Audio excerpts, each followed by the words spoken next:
complete quadratic equations are a little bit harder to solve than incomplete.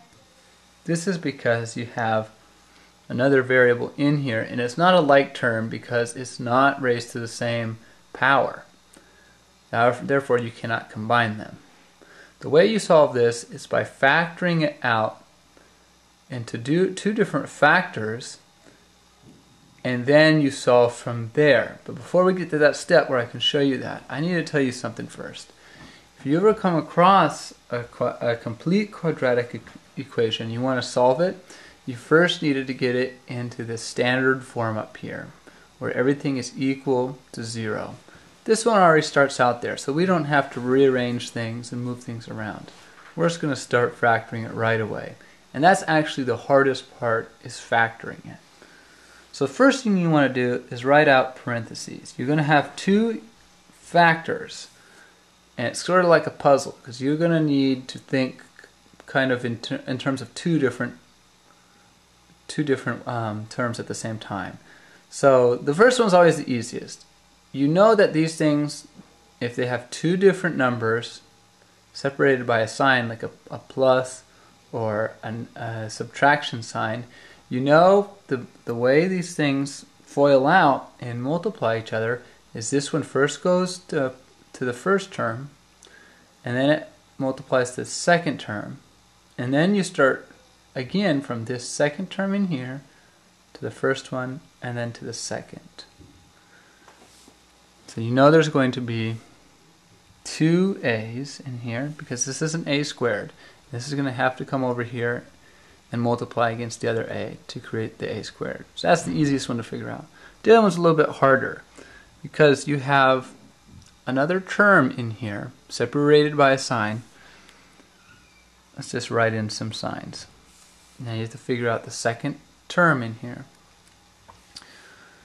And you know it's going to be a plus and a negative, because whatever this number ends up timesing or multiplying against this number, there's just going to be two whole numbers, it's going to have to equal a negative 60. And if these were both negative signs here, it would come out to a positive number. So you can't have that. It has to be a negative number up here. So one of these signs has to be negative. I just chose this one. So let's think of different ways you could make 60, different factors. So one is 10 times 6. If we were to put 10 in one of these and 6 in another, it looks like we want this one to be a positive number. So I'm just going to put it in there to see. If you want the middle number to be a positive number, you put the bigger of the two numbers that make the last one in the positive area. I'll show you why. It will make this middle number positive over here, but we don't know if it's correct. Let's just see. Let's FOIL it out. So a times a, it's just a squared, then a times negative 6a. Okay, now we start with this number and we do it over again. So a, or 10 times a, is 10a, and then 10 times negative 6 is negative 60.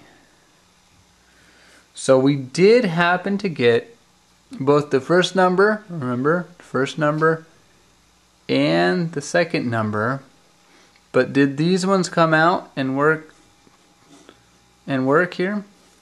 Well, if we combine them, negative 6 plus 10 equals 4a. 4a. Oh, that's not right. We need a 7a. So let's try it again. Let's try another two factors here to equal 60.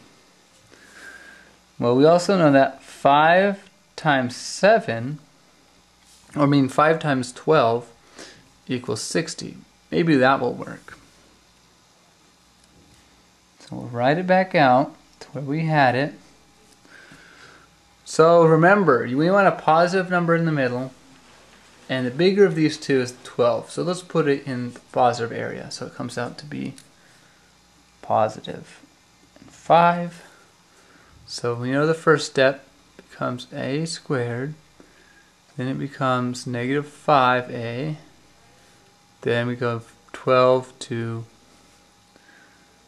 so that's positive 12a, and then negative 60 at the end. And when you combine these two terms, positive 12 subtract 5, that is 7a. And you have it. So we know now that that's the right way to factor these out right here. This is what you want to know. And I was just pretty much checking to see, hey, does this work? Is this actually the way you would factor out this original equation? And this does work. Here's a little trick you might want to know. If you're trying to get a particular number in the middle right here, and that's the hardest one to get, and you're looking at factors, two different factors that would make this number here, if you look at the difference between them, that generally tells you if you're going to get the middle one or not. So the difference of 12 and 5 is 7, so you're better on track there than this one, which would be a 4. So that's just a little tip. But we're not done yet. Now we figured out how to factor it into two different parts.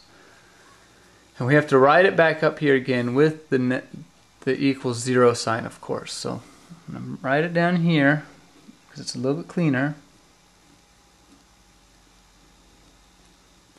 Equals 0. Now we have it in two different parts. You're going to separate it. This is where we solve for two different solutions. The first one is you're just going to, you take one of these at a time, okay? Let's take the first one within parentheses and just write that out and set it to 0. You set that to 0 and then you solve for a, and that's going to be negative 12 because you'll subtract this 12 over to this side. That's one solution. This is the easy part, by the way. Now let's take this one and you do the same thing. Set it to 0. A equals 5. These are your two solutions. You've just figured them out. The last thing you do is check. You want to check them against the original equation. The original equation, I'm just going to write it right next to it. A squared equals 7a minus 60 equals 0. Let's first try this. Negative 12 in there. So negative 12, and that's going to be squared plus 7 times 12 minus 60 equals 0. This becomes a positive because there's going to be two factors of negative 12, so it becomes a positive number, 144. This here is going to be a plus. Oh, this is not going to be a plus. I see where I went wrong here. I put in a positive 12, and in fact, if you remember, this is a negative 12. This is negative. So this is going to be a negative 84. So forget that sign and put in a negative sign. Negative 84. And then subtract 60 from that. And that should equal 0. In fact, this is negative 44 when you combine those two. And then that just becomes 0 equals 0. So that's, we know that's correct. We just checked it. Let's check the 5 now. So 5 squared plus 7 times 5 minus 60.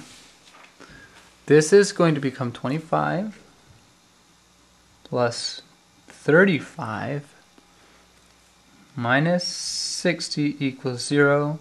If you combine these two, that becomes 60 minus 60 equals 0, and that is 0 equals 0. You've checked both answers and they're correct. So remember, the key thing to remember is how to factor it into two separate expressions like this, okay? Once you have that, take one of them at a time and set them to 0 and solve for them. Solve for the variable. And once you have the two final answers, you can go ahead and check. That's how you solve a complete quadratic expression.